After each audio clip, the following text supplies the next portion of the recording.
첫 번째 질문입니다. 시민님이 우리 아들이 33살인데 사춘기에 또 안 난 여드름이 너무 심해서 피부과에서 약을 2달째 먹는데 조금 나아졌는데 의사 선생님이 평생 먹으라고 하네요. 좀 황당했어요. 예. 첫 번째, 이제 33살이면 성인형 여드름이죠. 성인형 여드름인 경우에는, 보통은 이 호르몬 영향도 있지만 저것 때문에 잘 생깁니다. 스트레스 잠 못 자는 거. 이런 것들이 생기면 스트레스 호르몬이 한 것이 나오는데 걔들이 혼자 나오는 게 아니고 옆에 있는 여드름을 일으키는 호르몬이 같이 나오기 때문에 여드름이 심해집니다. 따라서 우선 생활 패턴을 한번 체크해 보셔야 됩니다. 잠을 안 자거나 뭐 수면 부족이 있다 그러면 충분히 자셔야 되고 스트레스 조금 줄이고 뭐 스트레스 줄일 수 있는 방법은 우리 운동하고 잘 먹는 거잖아요. 그런 거 좀 신경 쓰시고요. 약 치료는 약의 종류에 따라 다르지만 치료 기간이 좀 길다고 생각하시면 되고요. 평생 먹는 것은 아니니까 너무 걱정 안 하셔도 됩니다. 다만 의사 선생님이 조금 길게 먹어야 된다는 걸 그렇게 받아들이시면 되고요. 아까 말씀드린 것처럼 여드름의 재발률을 억제할 수 있는 그런 약물들이 있습니다. 그런 약물을 이용해서 조절하면 치료가 가능합니다. 김수진님, 초등학생인데 아들 이마에 좁쌀 여드름이 많이 나기 시작했어요. 초등학생, 요즘 네이버 쳐보면 초등학생들 뭐 거의 초등학교 1학년부터 나는 것 같더라고요. 옛날에 저 학교 다닐 때는 4학년, 5학년, 고학년이 돼야지만 여드름이 난다고 그랬는데 요즘은 패턴이 바뀌어서 그런지 초등학교 저학년도 여드름 많이 생깁니다. 그래서 실제 피부과에도 많이 오고요. 초등학생도 쓸 수 있는 약이 있습니다. 우리가 약은 크게 한 18세 이상 성인에 쓸 수 있는 약이 있고요. 12세를 기준으로 해서 쓰는 약도 있습니다. 초등학교 뭐 고학년이면 12세가 넘겠죠. 13살, 6학년쯤 되면 되니까 12세 이상 쓸 수 있는 바른 약도 있고요. 그리고 그거보다 이제 소아에 쓸 수 있는 약은 뭐 2살 기준으로 그 밑에 위에 이렇게 나눴는데 항생제라든지 아니면 레티노이드 중에 바른 약은 이 소아에도 허가가 나 있는 약물이 있기 때문에 그런 약물을 사용하시면 되고요. 너무 심하다 그러면 뭐 그렇지만 좁쌀 여드름이면 바른 약물로 조절하시면 됩니다. 대희박님이 얼굴에 붉은 여드름은 상대적으로 많이 없어졌지만 얼굴을 만져보면 오돌토돌한 부분이 많으면서 알갱이가 자주 빠져나오는데 이걸 손으로 만져서 빼면 안 좋을까요? 그리고 선스크림 사용 시 트러블이 자주 나는데 어떻게 해주면 좋을까요? 혹시 추천해 주실 만한 제품이 있을까요? 네, 좋은 질문인데요. 여드름 아까 2가지 있다고 그랬죠. 첫 번째는 이제 붉은 여드름, 그건 여드름균 때문에 그런 거고요. 알갱이가 있는 건 면포성인데 모공이 막혀서 그렇습니다. 손으로 이렇게 만져서 잘 빼면 문제 없습니다. 근데 잘 빼기가 힘들어요. 우리 그래서 이건 뭐 라떼 이야기 주면 저희 사춘기 때는 뭐 볼펜 팁으로 이렇게 뺀 거, 이거 아시면 아마 옛날 분들인데 그렇게 해서 빼기도 하는데 잘 빼면 문제가 없지만 잘 빼기가 힘듭니다. 그래서 이제 피부과에서 빼시는 게 제일 좋고요. 그리고 모공을 막고 있기 때문에 모공을 좀 열어주는 그런 약물이라든지 아니면 화장품 중에도 그런 성분이 조금 들어가 있는 게 있습니다.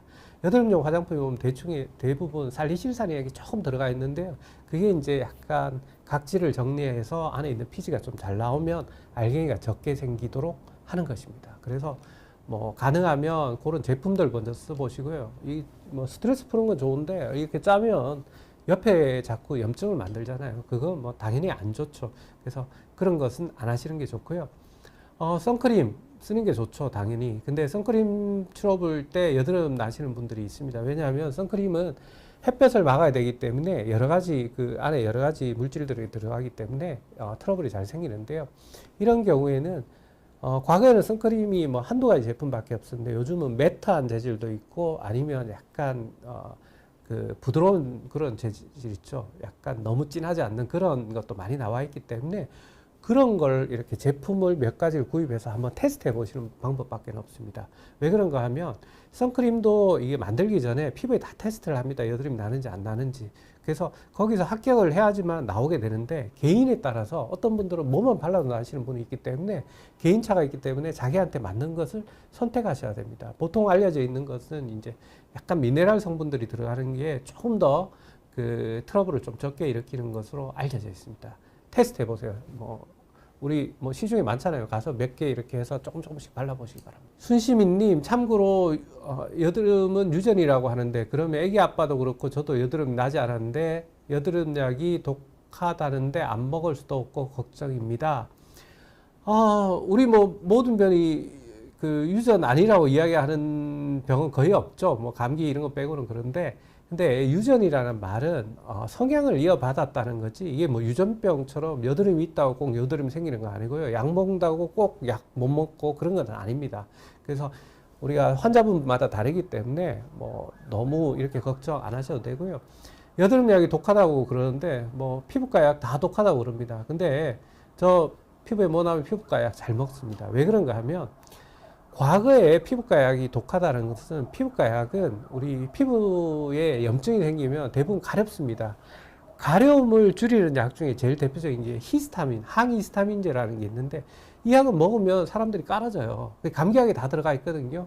그래서 감기약 먹으면 사람들이 이렇게 깔아지고 졸리니까, 여드름 약 독하다. 독한 게 아니고 원래 가려움증을 덜어주는데, 가려움증 덜는 것뿐만 아니라 약간 졸리도록 돼 있는데, 최근에는 그런 것들이 완화된 약물들이 나와 있습니다. 그래서 항히스타민제 중에 2세대, 3세대 이런 약물들은 안 졸립니다. 그래서 피부과 약이 독하다는 건 졸리다는 것 때문에 생긴 우리가 잘못된 건데, 최근의 약들은 독하지 않고요.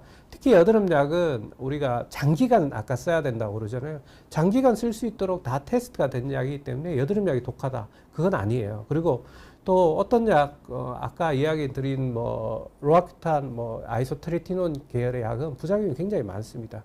근데 부작용이 많다는 건, 보고된 부작용이 많다는 거는 스터디가 많이 되어 있다는 이야기거든요. 그래서 많이 알면, 저희도 이제 피부과 환자분들이 와서 어떤 뭐 불편한 걸 이야기하면 그거하고 비교해 봅니다. 비교하면 그 치료 방법이 있거든요. 그래서 뭐 부작용이 너무 없는 약은 사실 스터디가 많이 안 된 약이기 때문에 너무 꼭 그렇게 생각하지 마시고요. 본인한테 맞는 적절한 약, 그리고 작용과 부작용을 항상 따라다닙니다.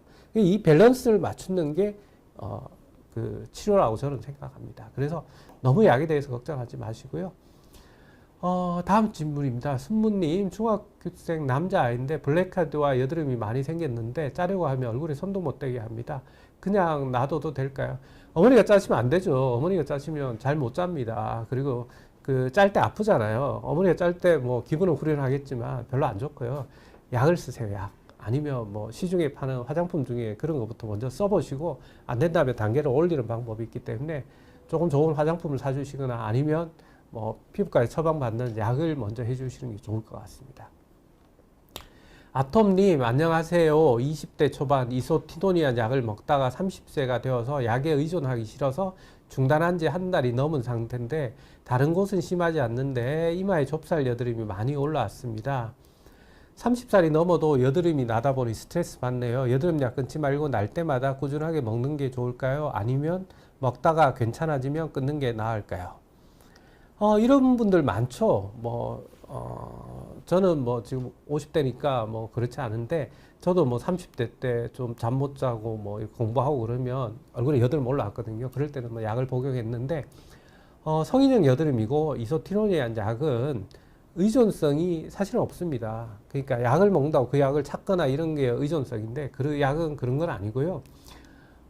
생각하셔야 되는 게, 사람마다 체질이 좀 다릅니다. 그래서 피지선이 발달된 사람은 얼굴에 기름기가 많고 기름이 많이 나옵니다. 이 기름들은 피부를 자극하기 때문에, 그런 분들 얼굴에 기름이 많으면 얼굴이 검붉어요.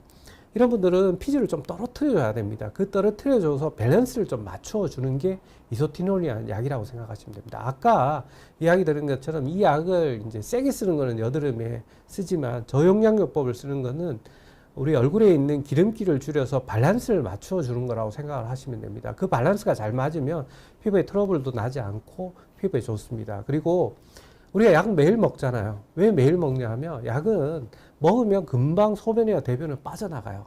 그래서 혈중 농도를 계속 유지하기 위해서 매일 약을 먹는 거거든요. 그래서 약이 축적된다, 그거 아니니까 너무 걱정하지 마세요. 다만 임신 시 우리가 이야기하는 것은 피부에 진짜 조금 남아도 안 되거든요. 그리고 이소티논 먹는 사람 저거 하시면 안 됩니다. 헌혈하시면 안 됩니다. 왜냐하면 헌혈하시는 분이 또 임신할지 모르기 때문에 헌혈하시면 안 되고요. 이소티논과 같은 약물은 우리가 혈중 농도를 유지하기 때문에 계속 먹는 거기 때문에 일단은 여드름이 완전히 조금 안 날 때까지 드시는 게 좋고요.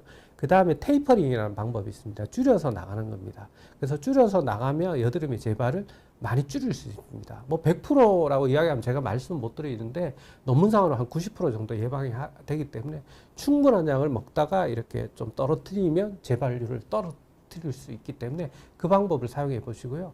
근데 이제 뭐 진짜 뭐 1년에 한 번밖에 안 나는데 그 약을 1년 동안 먹을 수가 없잖아요. 그런 분들은 당연히 여드름이 좀 심할 때만 조금 치료를 하셔야 되고요. 만약에 1년에 뭐 좀 끊어뜨리면 재발하고 끊어뜨리면 재발한다. 그러면 이렇게 조금 충분한 양을 먹고 테이퍼링 하시는 게 바람직할 것 같습니다.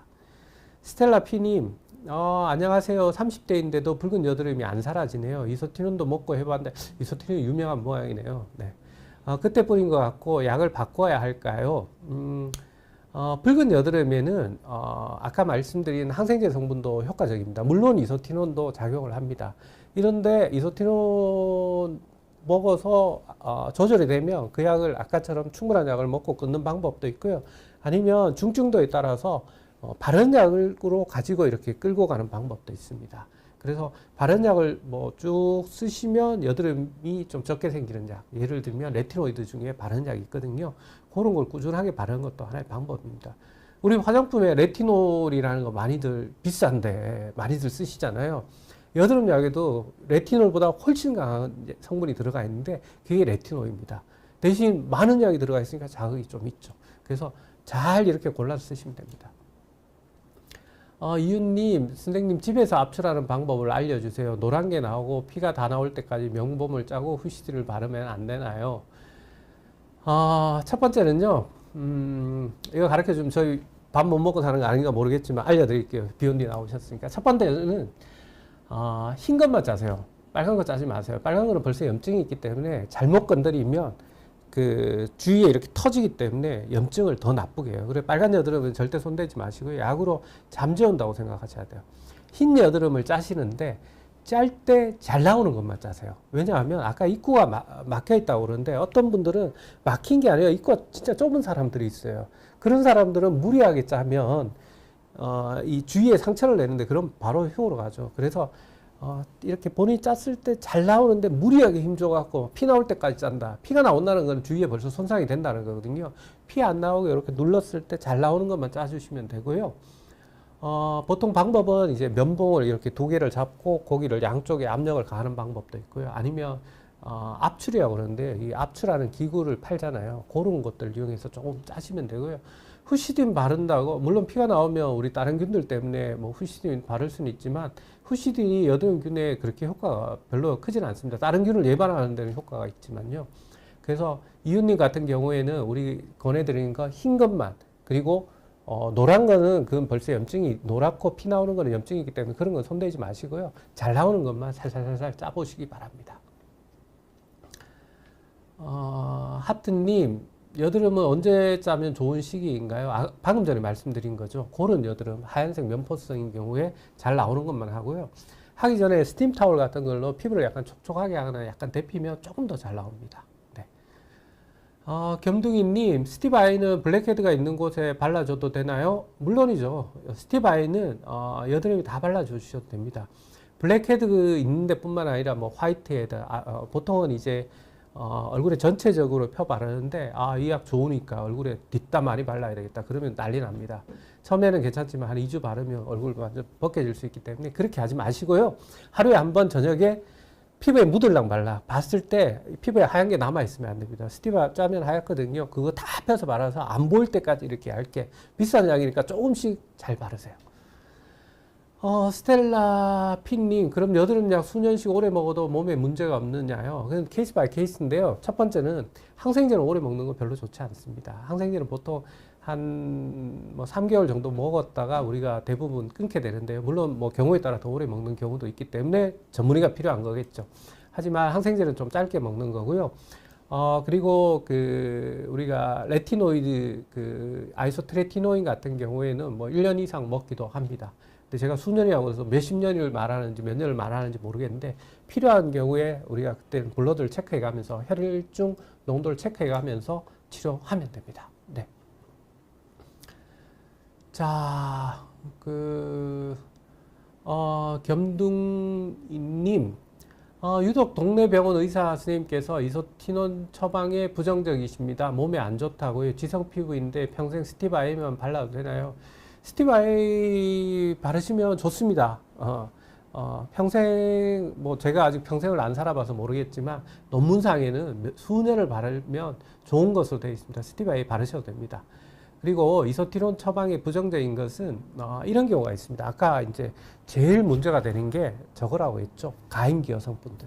가임기 여성분들 중에 옛날에 이제 모르고 먹었다가 이제 아기를 지우는 경우 이런 거 있으면 의사는 굉장히 스트레스 받습니다. 뭐 당사자가 제일 스트레스 받겠지만 의사도 굉장히 스트레스 받기 때문에 그런 이제 이야기가 있다든지 아니면 이소티논을 좀 옛날에 과량을 쓰고 환자분들이 좀 이제 확 뒤집어진 경우 때문에 이제 컴플레인을 많이 받은 이 안 좋은 기억이 있으면 아무래도 의사도 사람이다 보니까 뭐 그 약에 대해서 긍정적인 분도 있고 부정적인 분도 있고 그거는 있는데 교과서에 나온 거는 경증일 때는 뭐 쓰는 건 아니고 조금 중증일 때는 이소트레티노인 처방이 효과적인 것으로 되어 있는 게 교과서적인 이야기입니다.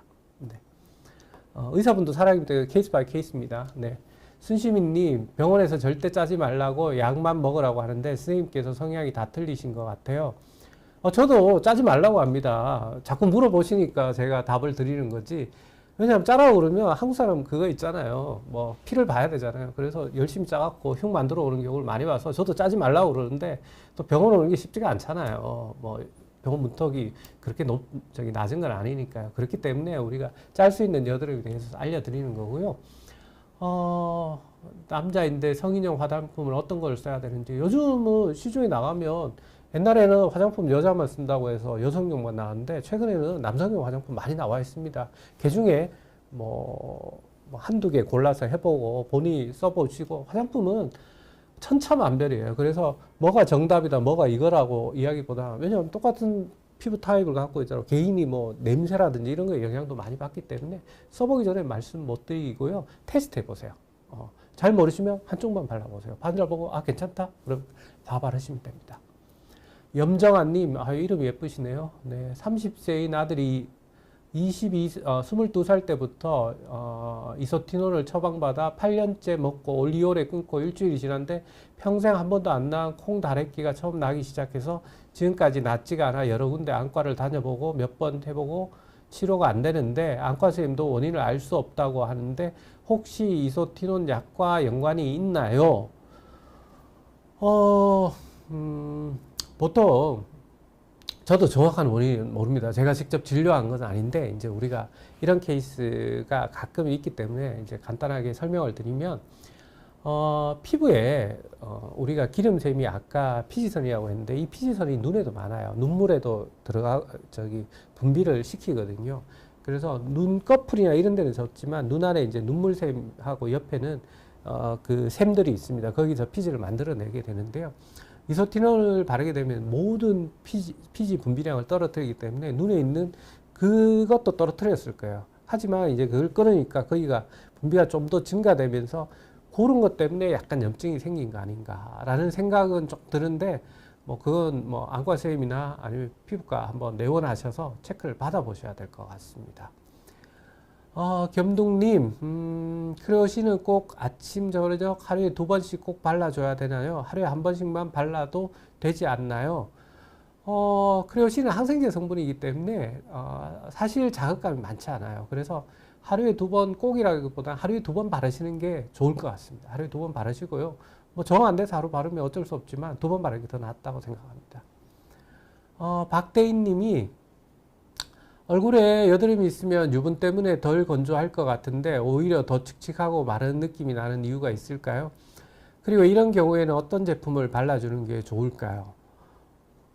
굉장히 수준 높은 질문이신데요. 네. 우리 뭐 수부지라고 사람들이 이야기하더라고요. 수분 부족 지성 뭐 이래갖고 화장품 하시는 분들은 이런 용어도 쓰는데 맞습니다. 우리 피지선이라는 게 아까 그 털에 우리 기름을 주기 위해서 있는데 얘가 피부에 와서 피부에 기름을 주죠. 근데 피부를 촉촉하게 해주는 건 두 가지 영향을 받습니다. 하나는 피부 속에서 나오는 천연 보습인자라는 게 있어요. 이거는 피지하고는 다른 거고, 피부 바닥에서부터 이렇게 올라와서 단백질이 분해되면서 생기는 건데, 걔가 피부를 건조하지 않게 하는 대표적인 성분이에요. 그리고 그 위에 이제 유분이 덮이는데, 유분은 피부를 건조하지 않게 하는 데는 큰 영향을 하지 않아요. 물론 있으신 분이 없으신 분보다 막이 형성되기 때문에 좀 더 그렇지만, 그래서 우리 애기들은 피지선이 발달이 안 돼 있거든요. 근데 애기들 보면 피부가 굉장히 촉촉하고 탄력적이잖아요. 왜 그런가 하면 걔들은 천연 보습인자가 나오기 때문에 그런 거예요. 유분은 없더라도 피부가 건조한 거하고는 관계가 없다는 거죠.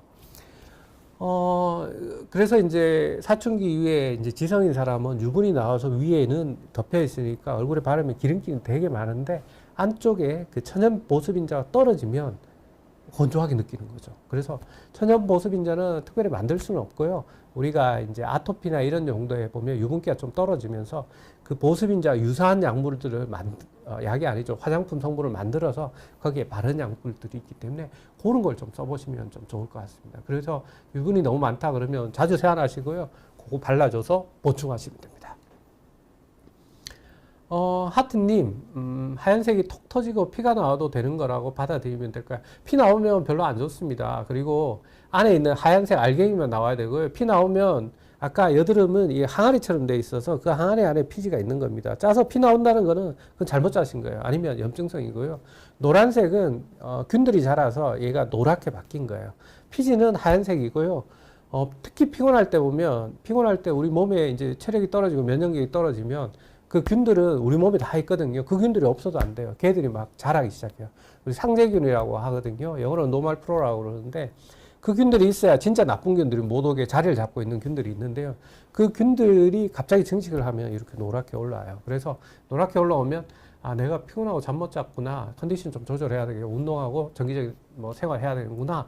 이런 거 하셔야 됩니다. 겸둥님, 귀나 귀리 쪽에 기름이 생기는 것도 매일 닦아줘야 하나요? 피지가 많으신 분은 귀 뒤쪽이나 이 귀 쪽에 기름 많이 생기고요. 실제로 귀에 여드름 생기는 경우 많습니다. 귀에 그 여드름이 생겨서 이 귀 안쪽에 이렇게 딱딱하고 아픈 것들, 그런 거 생기시는 분도 많기 때문에 가능하면 이제 피지가 많으신 분은 이까지 조금 세안을 하시는 게 도움이 되죠. 네. 그리고 크레오신 바르고 스티바를 사용하면 효과가 더 좋나요? 같이 사용하시면 더 좋습니다. 다만 이제 크레오신도 안에 알코올 성분이 약간 들어가 있기 때문에 제가 비교적 조금 안전하다고 그랬지만 너무 많이 바르면 피부를 약간 건조하게 하고, 스티바도 피부를 약간 건조하게 하기 위해서 과하지 않게, 그러니까 발라보시면 알겠지만 피부에 약간 건조감이 들을 정도고, 너무 약간 붉어지는 건 큰 문제는 없는데요. 너무 빨개지는 정도로 바르는 것은 별로 안 좋습니다. 스텔라피님, 네, 또 하나 궁금한 게 있는데, 톡톡이가 여드름에 효과가 좋다고 해서 발랐는데 피부가 너무 따가워요. 제가 말씀드렸잖아요, 방금 전에. 피부가 따가운 거는 그 성분 중에 알코올 성분이 있어요. 우리 남자들 여기 스킨 있잖아요. 애프터 쉐이브 같은데 옛날에 나온 것들 이렇게 탁 바르면 멋있게 이렇게 탁 바르는데 피부 엄청 따갑거든요. 안에 알코올 성분 때문에 들어가는데, 그 알코올들이 피부를 약간 자극해서 모공을 약간 이렇게 줄여주거든요. 그래서 모공 수축제 성분에도 알코올이 들어가 있는, 요즘은 아니에요. 요즘은 화장품이 워낙 발달돼서 그러는데 그런 것들이 조금 있어서 그렇습니다. 그래서 톡톡이는 막 이렇게 얼굴에 뒷다 바르지 마시고, 염증 난데 이렇게 톡톡톡 찍어서 발라보시고, 너무 많이 바르지 마세요. 네. 박대인님, 예전에는 기름종이가 유행이었는데 요즘 많이 사용하지 않는 것 같은데 기름종이를 사용하는 게 여드름에 도움이 될까요? 여드름도 아까 피지가 많아서 생기는 경우가 있고 염증이 많아서 생기는 경우가 있는데, 기름종이는 이렇게 찍으면 기름을 흡수하는 종이잖아요. 그래서 여자분들이 이제 얼굴에 화장을 하게 되면 유분은 도는데 세안을 못 하잖아요. 그런 경우에 기름 동이로 화장을 주면서 이제 기름기를 하는데, 피지가 많은 분들은 기름종이 사용해서 유분을 좀 없애주는 게 여드름의 악화를 나쁘게 하지만, 기름종이만으로 여드름이 치료되는 것은 아니고요. 일정 부분은 도움이 되는데 모든 여드름은 아니고, 기름이 많아서 생기는 여드름인 경우에 좀 도움이 됩니다. 다만 기름종이가 유분을 없애주는 거지, 얘가 유분이 생성이 안 되도록 막는 게 아니기 때문에 그냥 편하게 들고 다니시면서 이렇게 쓰셔도 됩니다. 남자분들은 뭐 기름종이 쓰셔도 되고요. 아니면 그냥 세안하면 되잖아요. 저희는 뭐 얼굴에 화장 많이 안 하니까 여자분들은 화장을 못 하기 때문에 기름종이를 많이 쓰는 것 같습니다. 네. 겸둥이님, 수분크림과 보습크림은 같은 거라고 보면 되나요? 예. 수분크림, 보습크림, 피부를 촉촉하게 건조하지 않게 해주는 거고요. 특히 이제 환절기 때 나이가 조금 드신 분들은 얼굴뿐만 아니라 요즘 이제 제가 피부과 전문이니까 그 무릎 아래쪽이 많이 건조해지고 가렵다고 오시는 분 많습니다. 특히 우리나라 샤워 많이 하잖아요. 이런 분들 샤워 후에 꼭 보습제 쓰시기 바랍니다. 보습제 바르면 좀 찐득찐득해서 저도 기분은 안 좋은데 바르는 게 확실히 낫습니다. 그래서 보습제 쓰십시오. 네. 김수진 님이 초등학생 여드름은 약물 치료만 가능한가요? 그렇지 않죠. 약물 치료는 우리가 뭐 약을 먹는 거기 때문에 제한이 있는데 피부과에서 우리 하는 뭐 스케일링 치료라든지 아니면 짜는 치료 이런 거는 다 가능하고요. 레이저 치료는 큰 문제 없습니다. 왜냐하면 레이저는 약이 아니기 때문에 뭐 소화라고 특히 더 위험하거나 이런 거는 없습니다. 그래서 병원들에 가면 이제 학생들이 좀 어리면 약보다는 관리라든지 레이저 치료를 권하는 것이 그렇습니다. 약물 치료할 수 있는 범위가 제한이 있기 때문에 그렇게 이해하시면 됩니다. 마토만님, 이소트레티노인을 하루에 한 알씩 1년 반 정도 먹고 있는데 간헐적으로 빨간색 여드름 같은 게 몸이나 얼굴에 올라오는데 짜도 안 나오고 엄청 아파요. 네. 이럴 때 국소적으로 크레오신 T를 쓰는 게 좋을까요? 아니면 다른 약을 쓰는 게 좋을까요? 첫 번째는 이제 이소티논 저 정도 쓰면 전체적으로 이 피지를 좀 줄여서 밸런스를 맞추는 거거든요. 밸런스를 조금 맞추는 정도이기 때문에 저 정도 약으로 여드름이 완전히 안 나오게 막는 약 농도는 아닙니다. 그래서 피곤하거나 잠 못 자거나 그러면 여드름 같은 게 이제 올라오실 거예요. 빨간색 여드름은 제가 짜면 안 된다고 이야기했죠. 짜면 아프기만 아프고 괜히 뭐 염증만 만듭니다. 그래서 이럴 때는 집에 크레오신 T가 있으면 그걸 그 부위만 조금 찍어서 바르시면 됩니다. 빨간색 여드름에는 크레오신 T가 잘 듣습니다. 물론 뭐 최근에는 크레오신 T보다 아까 뭐 나딕사라고 나디플록사신이라는 약이 있는데 걔가 훨씬 더 순합니다. 걔는 자극감이 없기 때문에 뭐 크레오신 T 아까 바르시고 따갑다는 분은 그 약으로 한번 바꿔서 써보시면 좋을 것 같은데요. 다만 여드름 약은 한두 번 바르고 효과 없어 이런 게 아니고요. 2주 이상 최소한 한 달은 꾸준하게 쓰시는 게 좋습니다. 박대인님, 예전에 좀 논란이 있었던 유리아 크림으로 각질 정리는 어떨까요? 각질 정리 유리아 크림 쓰셔도 되는데요. 문제가 있는 게, 이 각질 정리는 잘해야 됩니다. 이게 유리아는 어느 정도 이 농도가, 뭐 낮은 농도는 유리아에 대해서 좀 설명드릴까요? 유리아는 소변에 있는 성분인데, 그 피부의 각질을 좀 벗겨내는 작용도 있고 피부를 좀 촉촉하게 하는 작용도 있는데 고용량을 쓰게 되면 얘가 피부 필링 작용까지 있기 때문에 적절하게 잘 쓰면 각질 정리에 도움이 됩니다. 다만 그렇지 않으면 오히려 부작용이 생길 수 있기 때문에 주의를 하셔야 합니다. 이상 피부과 전문의 이상주였고요. 환절기에 건강 조심하시기 바랍니다. 감사합니다.